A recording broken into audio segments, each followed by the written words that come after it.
For today's video, I will be sharing how I hand pollinate chili flowers.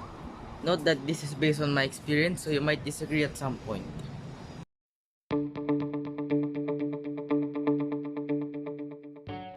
So, yesterday I have uploaded a video on how I grow chilies in containers. For this part 2 video, I will be sharing how I hand pollinate chilies and some tips and tricks later in the video. So, first of all, chilies are self-pollinating, meaning pollens from the stamen must have contact into the pistil of the plant. So, this is what a chili plant flower looks like.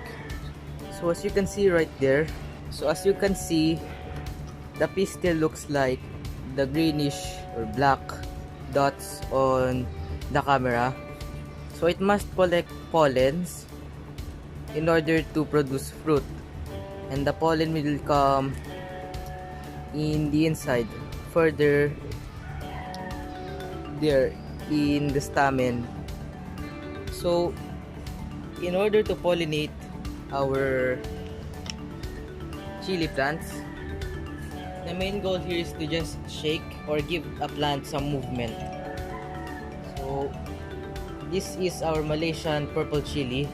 We also have Siling Pansigang and Taiwan F1, the hybrid chili.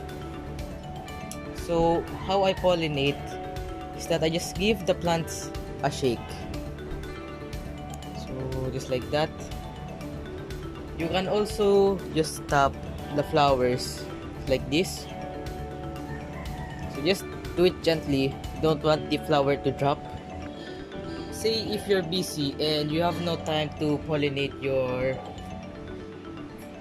chili plant, we could rely on nature to pollinate our chili plant.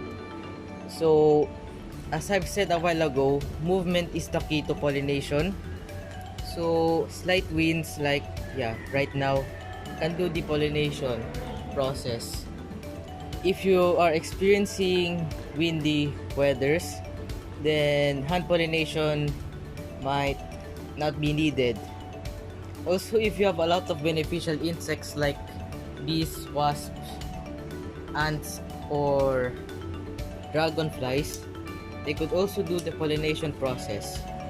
But since I live in an urban environment, there's only a slight chance of me encountering bees in the garden. And within a matter of days, or if not weeks, you will start to see chili fruits over here. But before all of this, the plant is also susceptible to flower drop. So to prevent flower dropping, make sure that you reduce watering, and that will also decrease the chances of blossom end rot into the fruits. So blossom end rot is basically the black spots on the fruit.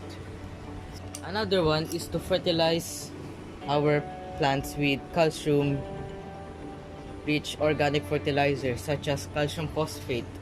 Now that organic fertilizer is basically fermenting eggshells with natural vinegars.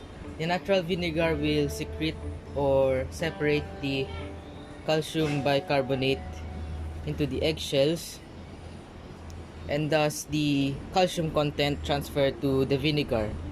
The calcium content will strengthen the stems of the plant and also the stems of the fruit, so that prevents flower drops.